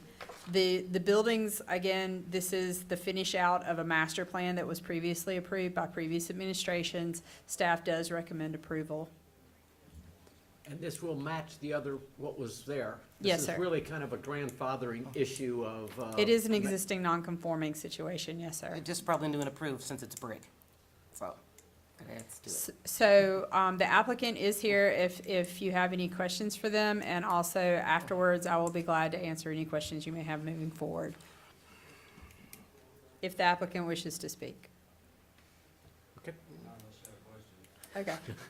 Okay. Rock and roll. If you have anything for staff. I'm sorry. What business is this? What are they doing with the? What is this business? This is where DG Shepherd is, or isn't that the name of it, G Shepherd? DG Shepherd Electric. It's Shepherd Electric. Shepherd Electric, excuse me. Mr. Chairman, we need, we need him to come Yeah, forward. if you're gonna Please ask step forward. questions, come on.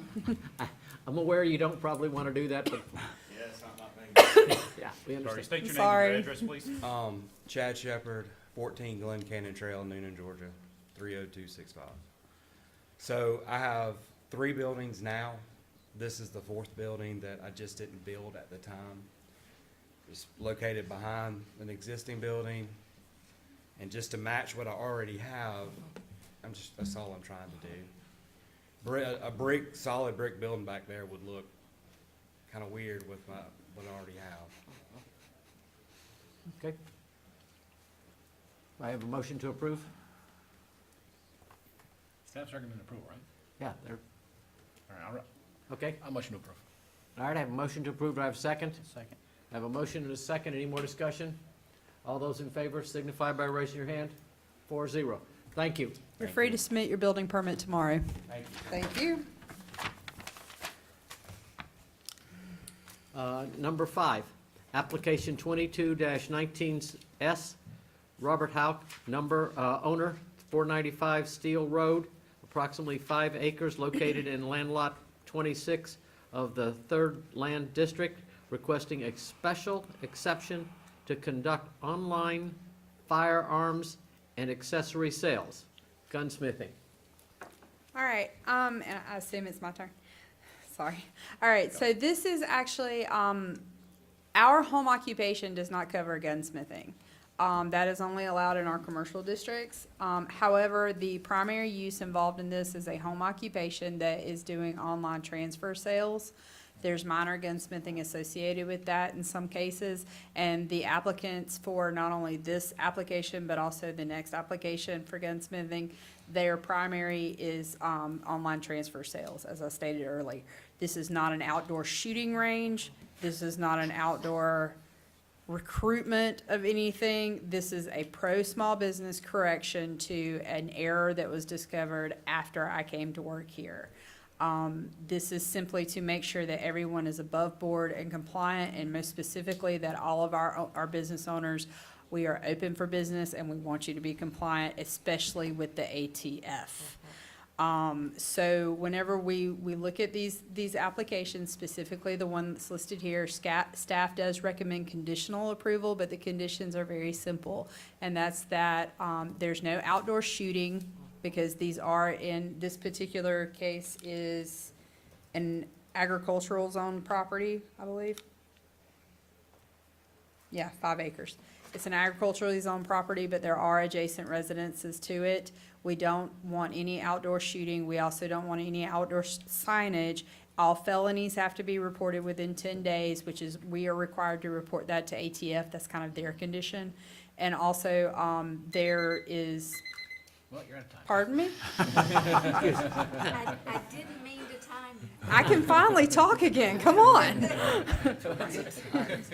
Do we have a noise issue? And then, No, 'cause if no, they're not sir, allowed to because there's shoot. no outdoor firing. And then also the last part of it is they do have to be compliant with us locally, and we can report that back to ATF.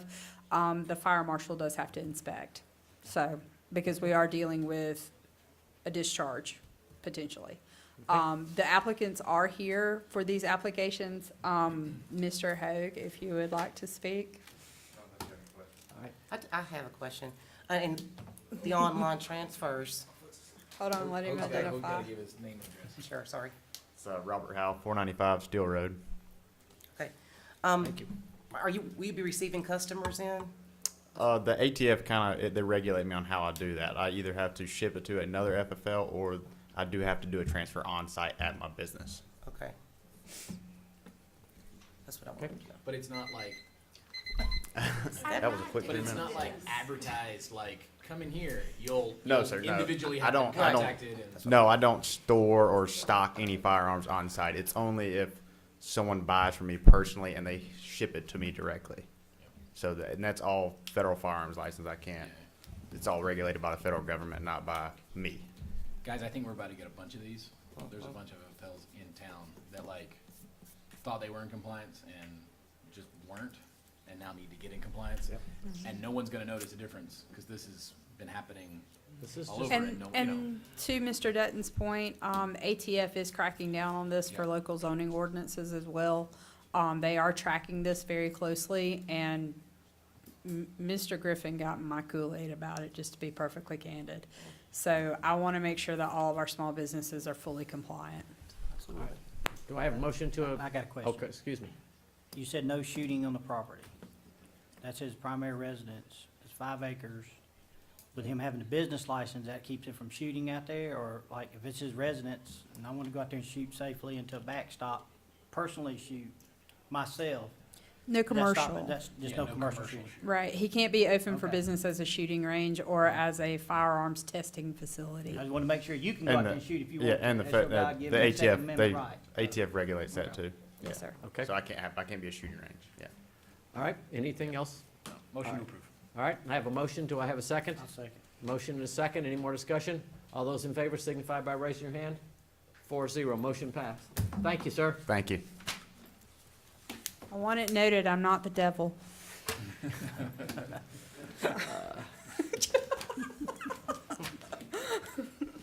Yeah, I think Application- we're about to get several of these that are gonna come through.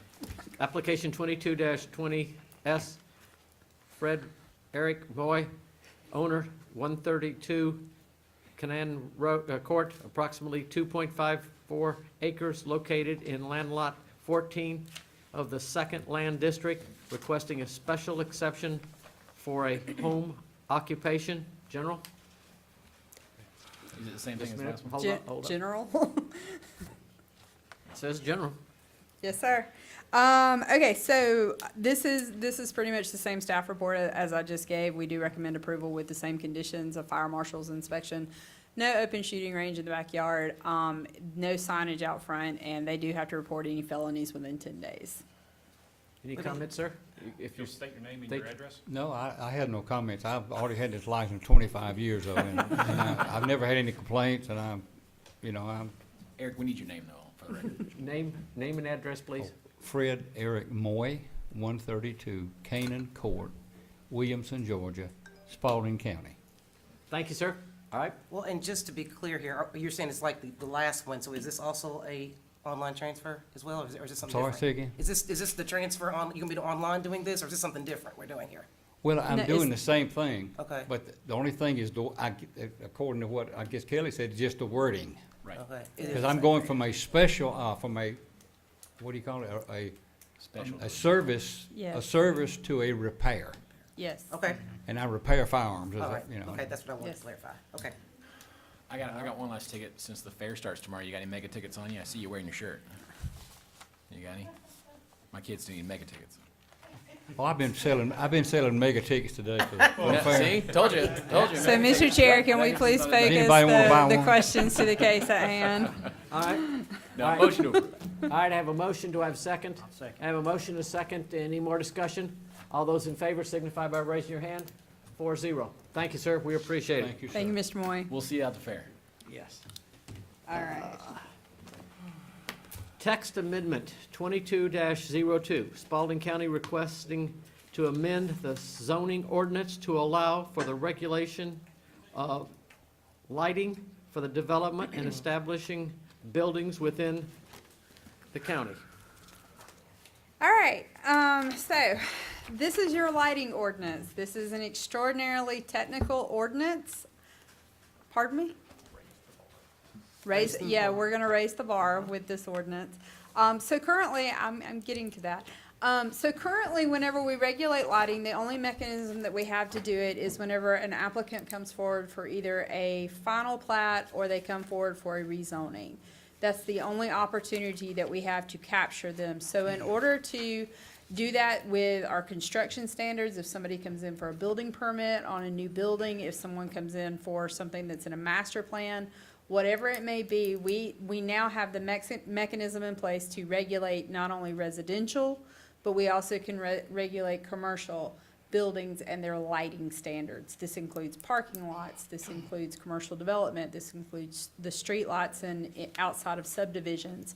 This has a multiplicity of applications.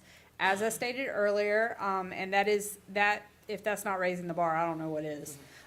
So as I stated earlier, this is a very technical ordinance. This is very similar to an ordinance that I helped draft in another jurisdiction with a lighting engineer and another planner. I utilized their ratios and also their parking lot standards. And it's designed to do exactly two things. One, I have heard night sky friendly since I have been here, which I am a huge advocate of. And I am also a big believer that light should be treated same way that stormwater is, that minimal amounts of it should leave a lot once it is developed. So this is designed to keep that light that people produce on their property, possibly for their safety, for their use, for their intentions, whatever it may be. It's designed to keep it on their property and have minimal impact to their neighbors, developing properties, or properties that are not fully developed, possibly whenever you have a situation with commercial adjacent to agricultural or a lower zone property.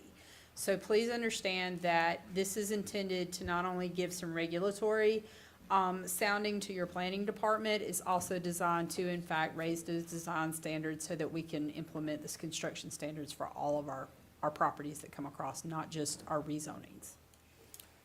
Just curious, the cost factor on that. I mean, changing that up, is there a big difference in cost? I would think there is. No, ma'am, there's not, because whenever we talk about the lighting standards as it is, it actually forces them to be more conservative with the cost as far as lighting, particularly in industrial areas, I assume is where you're talking about, in commercial areas. So it actually forces them to be more cognizant of it, and because we're asking them to contain it better, it actually makes the developer think in terms more of their centric to their site rather than the outward presence of it. Okay. When's this become effective? Upon adoption. So this would be the first We're gonna have a reading first this reading, evening, and we would bring it back October the 3rd for the second reading for adoption. Okay. Mr. Galloway, any comments on this? Just No, checking. Kelly's drafted a very technical ordinance, and we reviewed it to make certain that we think it, from my perspective, I don't have the expertise. I'm trusting her technology experience in the prior jurisdiction. Touching all the bases. All right. Any other, do I have a motion to approve? Look, I'd like to make a motion to approve. I'm a huge fan of night sky friendly stuff. In a former life, I was a photometer. I'm actually published in photometry. Huh. You can Really? cite to me. Isn't that amazing? Jack of all I think trades. it's amazing every time I think of it. I'll second his motion. All right, I have a motion and a second. Any more discussion? All those in favor signify by raising your hand. 4-0. Thank you. And this will be heard at the next council meeting for final approval. Yes.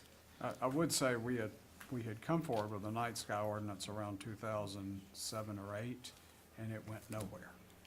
So this is an Okay. advancement. Item number 8, text amendment 22-03. Spalding County requesting to amend the zoning ordinance to allow for mobile food vendors to operate within the county. Mr. Chairman, we have one person signed up to speak this evening, Mr. Joe Ward.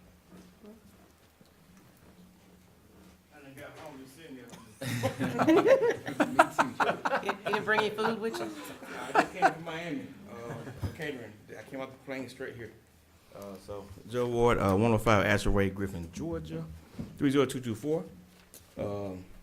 Yeah, we got the zoning. So my thing is, when people want to get a food truck, we don't know what they're looking for. I've been asking them, can anybody give me an answer? Well, I have 2 people I know that got a food truck, and so I know what they got, and my girlfriend knows what she has. So I just said, well, why can't anybody tell me what we need instead of me going and buying a $40,000 truck, then putting in $10,000 in the building, but when we get inspected, it's not right. So why can't you tell us what we need instead of coming in, then have to spend more money on fixing it? So I just want fairness. Food truck is very needed. I'm all over the state of Georgia except Griffin. I go to Jackson, I go to Molina, Pike County. We're very needed. I'm very needed, and the rest of them are too. So why can't we just get an ordinance that's fair, that's put in place for when people want to have a food truck, know what to look for, know what building to get, and what we can and can't do. I mean, that's just fairness, you know, because, hey, I mean, it is what it is, you know. So does the city have a food truck ordinance? They No do one not? has an ordinance. We Okay, just, I thought the city did, okay. The state of Georgia said all we need is a 3-compartment sink, refrigerator, and a freezer commercial. That's what it's the only thing we need. But every city has their own thing. You have to have each sink for raw, a sink for veggies, 3-compartment sink. Some people need a food trap, a grease trap. Some people don't. This person got a grease trap. This person don't have a grease trap. So I mean, but I would say we don't have an ordinance. I can't get approved because we don't have an ordinance. But people already got approved in Griffin already. So why we can't just go by with the flow, what you gave these people, for everybody else? Fair is fair. Is there not some health department regulations that have to overlap here too? I know that they have. Can I address that in my report? Yeah. Thank you. Yeah, that's I mean, my that's only fine. question. I can't wait to eat your food. Amen. Yep. Okay. Do we have an ordinance? I think she's gonna address that. I'm working on it. Okay, thank you. We'd like to have you help us, I can tell you, okay? Okay, so to Commissioner Dutton's question first, the health department, I have spoken at length with the health department in Spalding County. They do require an inspection, and it is case by case. The state of Georgia is actually revising their rules. There's supposed to be a revised rule specific for food trucks that's coming out after the first of the year that will give more specific guidance on what is required, and it is a statewide policy rather than allowing county by county. Right now, according to Ms. Jamie Sims, who actually oversees the food inspection program for Spalding County's Department of Health, I have spoken at length with her, and she said it literally is menu-driven. It's based on what they serve in there, and it has to do with how it's prepared. Oh, okay. Okay. So barbecue is a little bit different than, say, something fried. Sushi or something. Yeah. So, being a connoisseur of food trucks. But the whole idea is that right now, they do have a lot of discretion in the approval and the direction that they go in terms of approving a food truck.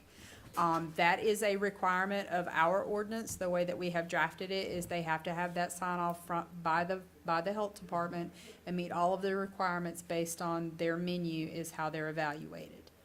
That has to be signed off before we can issue a business license. What our ordinance is designed to do is threefold. One is to, first of all, allow it as a use. Second of all, to designate the areas in which it can happen, the zonings in which food trucks can operate, serve, be located, be co-located with another business, and how they can operate. And then also the other idea is that we have a regulation mechanism in which they can apply and be functional and compliant. This does require also a fire marshal inspection, and it also requires a DOT inspection, and that's a standard rule across the state of Georgia that they have to have that because they're a motorized vehicle. And Commissioner Dutton, our definition of a mobile food service unit requires compliance with state of Georgia law, of course, rules, regulations of the Georgia Department of Public Health for mobile food services, food trucks, and the rules and regulations for food services, Spalding County and the Spalding County Health Department. Okay, I've got a question. As long as there's a list somewhere Yes, that yes. folks like Joe can have. Right. That goes, Yes. how do I check all these That, do boxes? you don't have a list? Okay, so Steve, you probably remember this. Me, you, and the former marshal, went to Solomon Seafood and dealing with the owner there, and then with the health department. And he was asking for that list so that he was able to know what to do with the water heater, what it Yes. is, instead of him having to, he had to go out and buy a water heater that wasn't in compliant. So he kinda got a little runaround, you know, Yes. so like you're saying here, he needs to have a list of what is required for the food truck first. So when he goes out and buys his items, they come back and they approve it. And you're saying right now you don't have a list. Well, Portable Gourmet and my girlfriend taught wings, I got both of them, and I have to do the thing. Right, sure. Nobody give me a list. Sure. So, this vote must go on. So I just put two and two together, and hoping when I get my inspection, I have everything I need. We need everything. But for future reference, people that come in asking me, I can help them, and they can get it from you guys. Commissioner Johnson, that's exactly why we engaged with the Department of Health and asked the Department of Health to support that specific discussion so that they could understand what the requirements were. And back to Ms. Littlefield's point, every food truck will be different based on the menu. Sure. As you realized when we went over to Solomon Seafood. And every food truck is going to be different as well. So it will be a case-by-case basis, and staff will work diligently to support those interactions between those who want to purchase a food truck and the DPH so that we can take care of that discussion so that they can work through the details. You know, I realize time is of the essence, I get it. So, I mean, as far as time frame, do we have, I know you're doing a lot of stuff. Where is that on your plate as far as getting that? So right now, once we have an approval of it, we are then required to sit down with Department of Health so that we can work out our inspection schedule and also our reporting criteria between each other. So that'll be the next step after it's approved, and then we release our business license criteria. I didn't know if there was like a 90-day wait or something that you have to do with the Department of Health? For an inspection, no, You're on it's that board. making an appointment. Yeah, I'm on that board, I Yes, don't ma'am. know that. Oh, I just don't know that. But this is the first reading. okay. Yeah, this is just the first reading of this to be able to move on. So what do we need, would we approve something today? Motion to approve? All right, you have a motion on the table, Mr. I Chairman. think, Mr. Chairman, you actually have two resolutions to approve. One is an amendment to the zoning ordinance, and then the other is in addition to the code of ordinances for Spalding County, under licensing and regulation. So which motion are you making, Mr. Commissioner? Can we have to do them separately? You do. One is for the zoning and the other is All right, for the one- code of One ordinance. for the zoning. I'll motion to approve the zoning ordinance change and I'll to say, allow for food trucks, whatever. okay, that's the As- motion. As recommended by staff. Okay. And I'll second that motion. All right, any more discussion? All those in favor signify by raising your hand. 4-0, okay? Let's, What was the other James, you one? doing the second one? Yeah, and motion to, what was, the other one was the actual For the code of permitting? ordinance. Okay, Yes, it's- motion to approve the ordinance for permitting of food trucks as outlined by staff. Second? All right, Mr. Chair, if I can make 2 points on this. yes. One, this does not allow mobile food vendors to sell alcohol. That's the first thing, I do want that noted. And second of all, this is not to enforce any additional regulations on ice cream trucks. Ms. Wyndham made that very clear at Planning Commission. So I wanted to make sure we notated it here. Ice cream Thank you. trucks are separate and they can play music. Oh, that's right, the music. Okay, Thank you. We've got a first and Can second. mobile already. food trucks not play music? No. No. all right, I have a motion, and I And a have second. a second. Any more discussion on that? All those in favor signify by raising your hand. 4-0, motion carries. Can't play music. Can I listen to the radio inside? Quit. All right. No,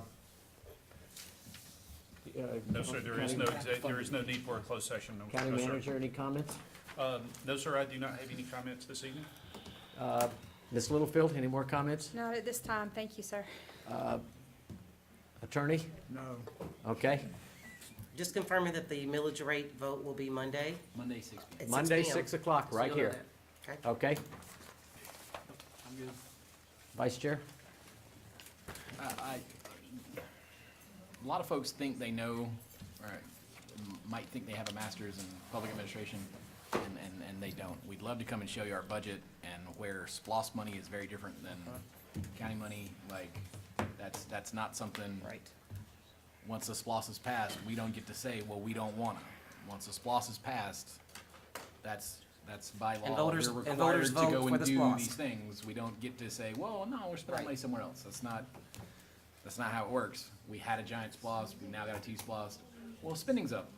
Yep, total spending's up because you guys voted to do these extra things and then collect extra money for it. That has nothing to do with property tax. Sorry. Okay, anything else? No, I'm good. All right, I want to thank everybody that came out tonight.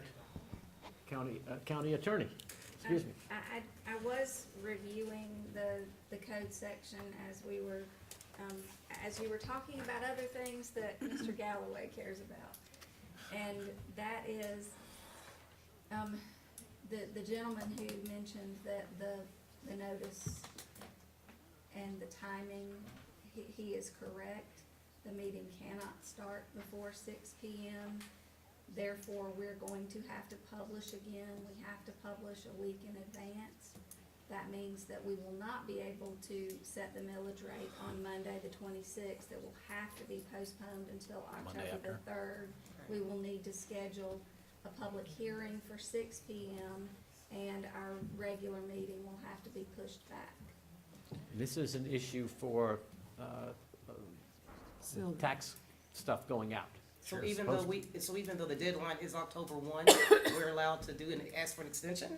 Because we can't do this stuff Yeah. unless it has to be done on this kind of timeline. So. And the tax commissioner reviewed everything and approved all of this, so we apologize, but it is It is what it is. We gotta follow we the should law. have started at 6 o'clock instead of 5:30. All right, so we're talking about October the 3rd. October the 3rd That's at correct. our normal meeting. That is correct.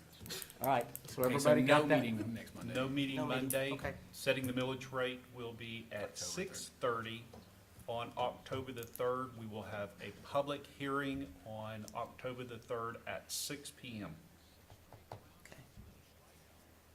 We need to make sure that, yeah, minute. okay, thank you. All Okay, right, I'm sorry.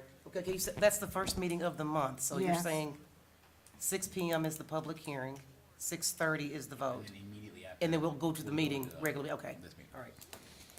That's it. okay. Anything from the county clerk?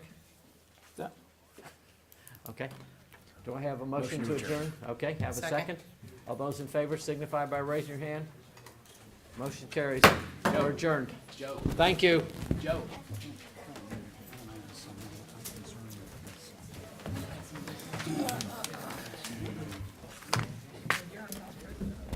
Mike from the-